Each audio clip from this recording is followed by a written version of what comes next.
Hello, ladies and gentlemen, and welcome to the Discriminating Gamer. Say, what's the best thing about teamwork? There's always someone else to blame. Ladies and gentlemen, today we're going to go ahead and take a look at my top 10 team games of all time.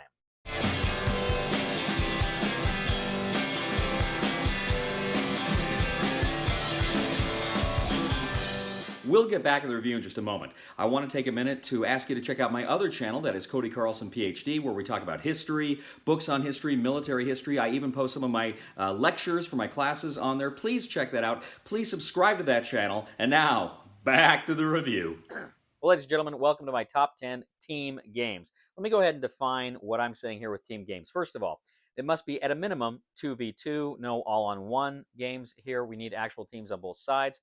Now, also, too, when I rank games, my standard default is to rank them in the most fun I have with the game overall. I'm not doing that here. Rather, I'm doing games that I think work the best as teams, that I think the team engagement aspect of the game is my favorite part of or rather, that's the part I'm ranking here, as opposed to just kind of the most fun game, as you'll see in a minute.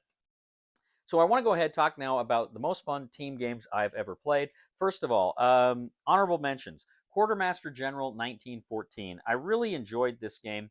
You've got to work with your friends in order. It's World War I. You got to work with your friends to play cards, to effectively use those cards to launch offensives, to defend yourself from your enemy, to bring up, to move units. It's a really fun and interesting World War I team game.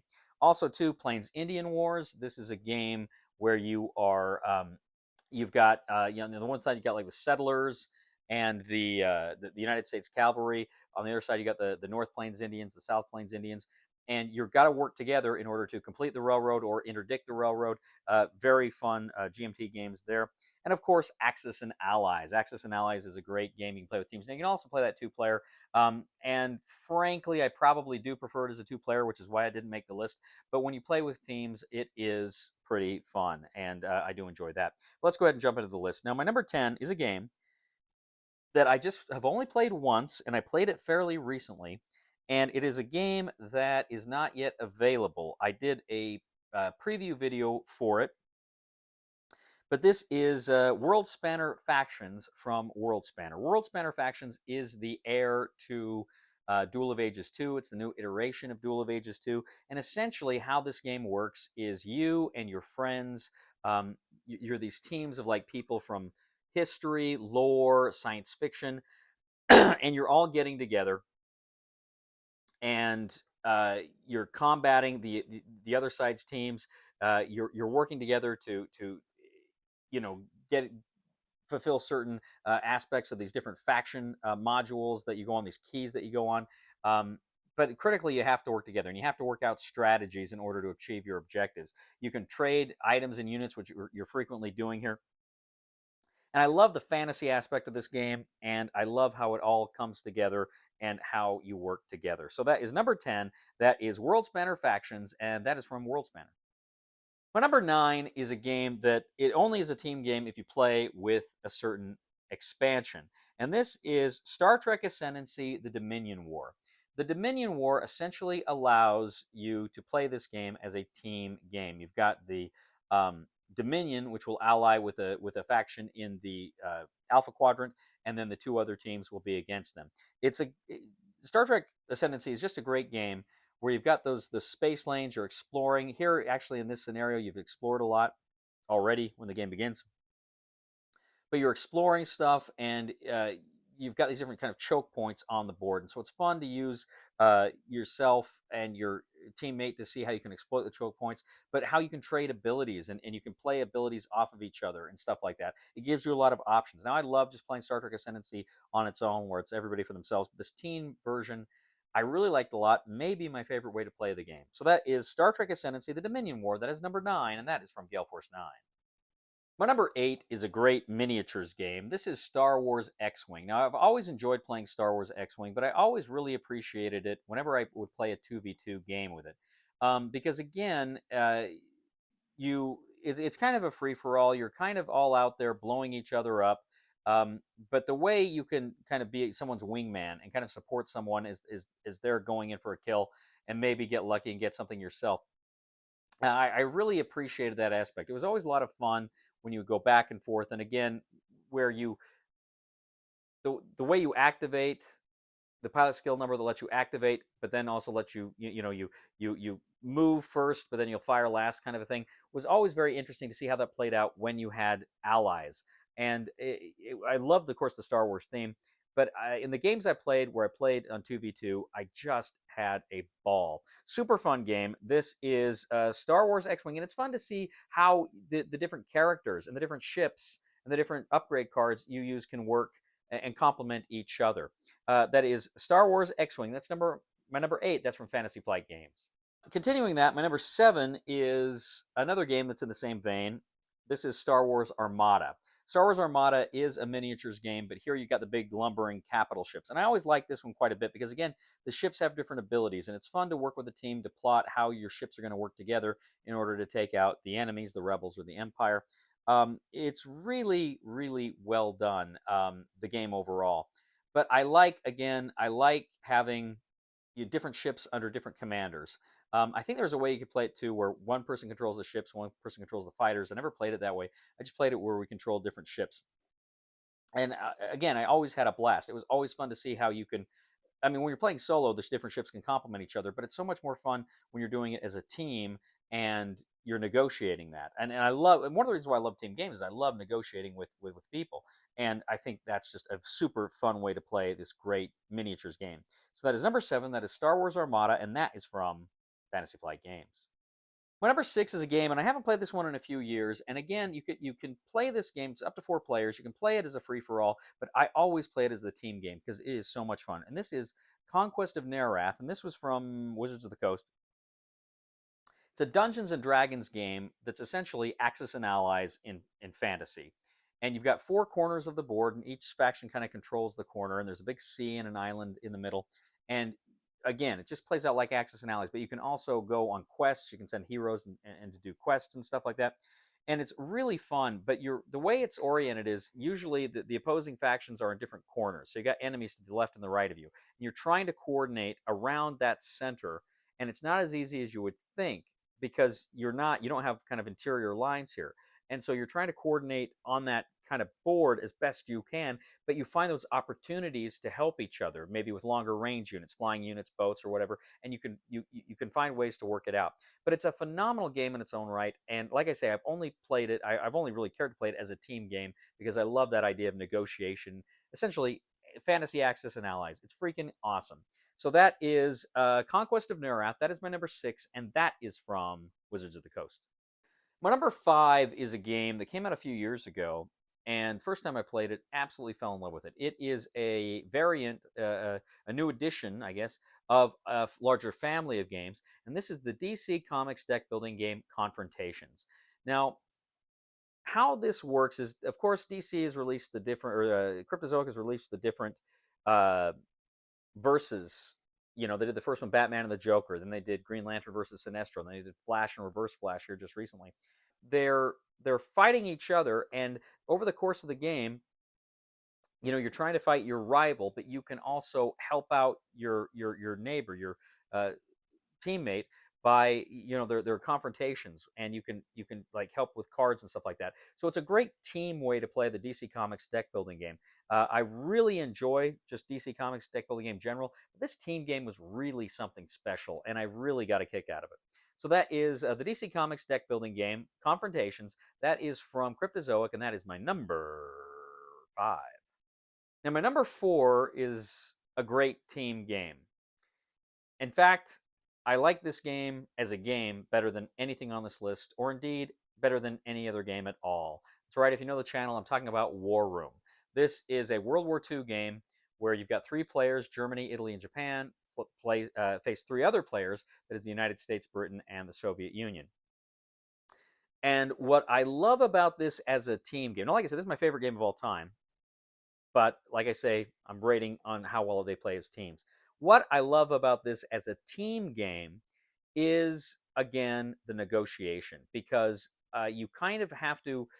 The game kind of plays like a game of diplomacy, but instead of breaking off to figure strategy against the people you're talking to, you're plotting strategy with your allies. And it's so much fun determining, okay, look, we can cut their supply lines here, but we can, or maybe we should go after some of their convoys, or maybe we need to have an all-out concerted offensive in the Middle East or something like that. It's just really fun. Some of my favorite moments in that game are when you go with your allies and you secretly plot what you're going to do. I get a grin on my face every time I play it, and I love that aspect of the game very, very much. So that is, as far as team games, that is my number 4, but it's number 1 in my heart. That is War Room, and that is from Nightingale Games. My number 3 is a game, and again, you could say this is almost representative of the entire system, but this is hands down the best one in that system. This is 1775 Rebellion from Academy Games. 1775 Rebellion, it's the American Revolution, and there are 4 factions. There are the American colonials, or the Continental Army, rather. There's militia. Then you have, on the British side, you have the loyalists, and you have the regulars. And this is such a good game because, again, you have to negotiate. And what's cool here, and what I really love about this game, is when you move units, you can move your teammates' units. You can actually move and attack with them. So what that means is every time you have some great strategic plan, you have to talk. Are you okay if I do this? And you don't need their permission. You can just do it. But of course, if you want to work together well, you're gonna ask that. So the board is always shifting from your perspective, because you may develop a strategy. Oh, I'm going to use these guys here, but then your teammate says on his turn, "Hey, let me do it. I want to do something." And you're like, "Okay, try it." It's great fun. This is another one of those games where I have a grin on my face.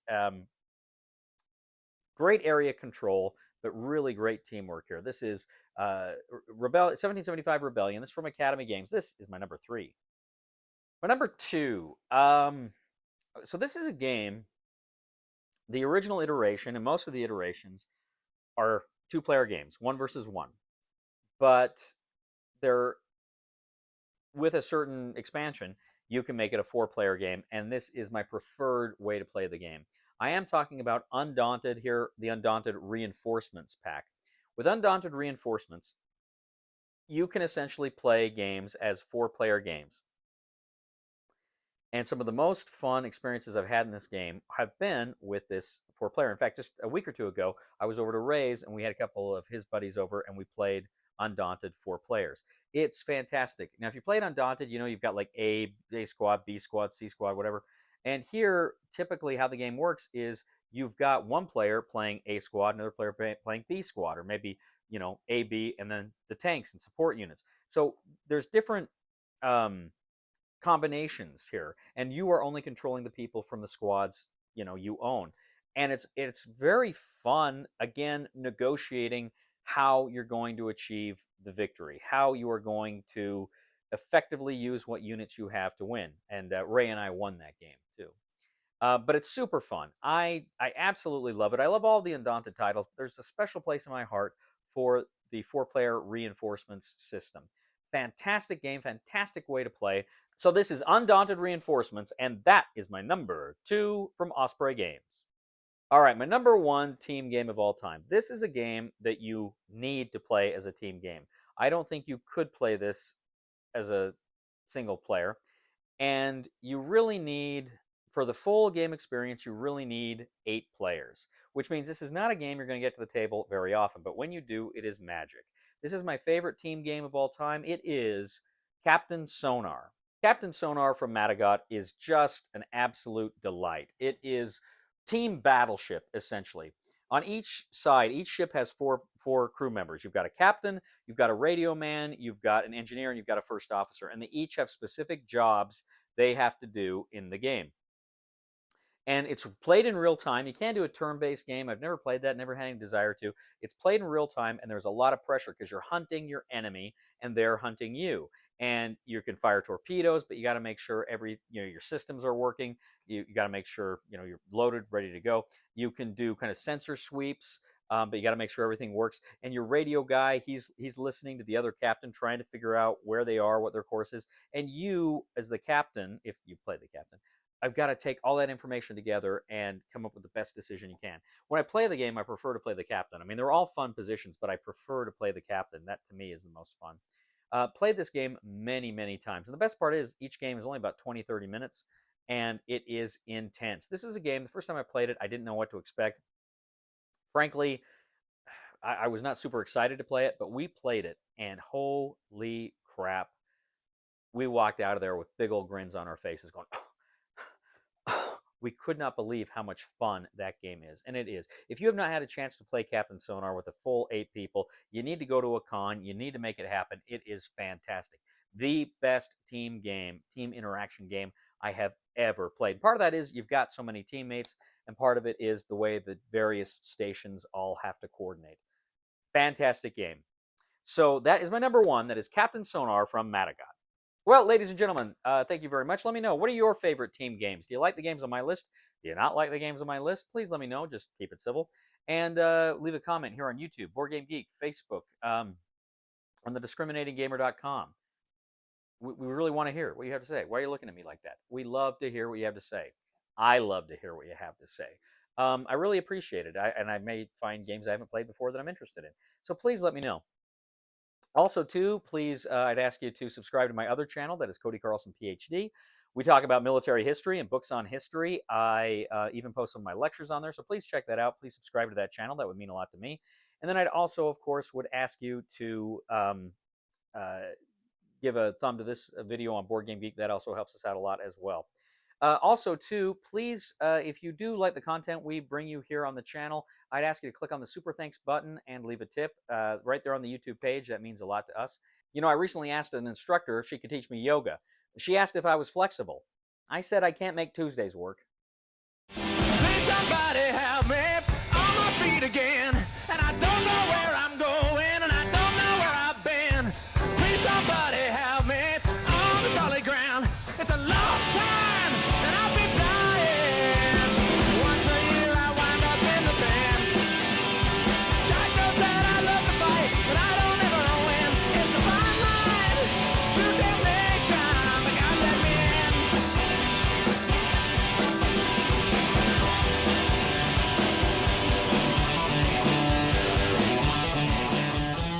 Torpedo.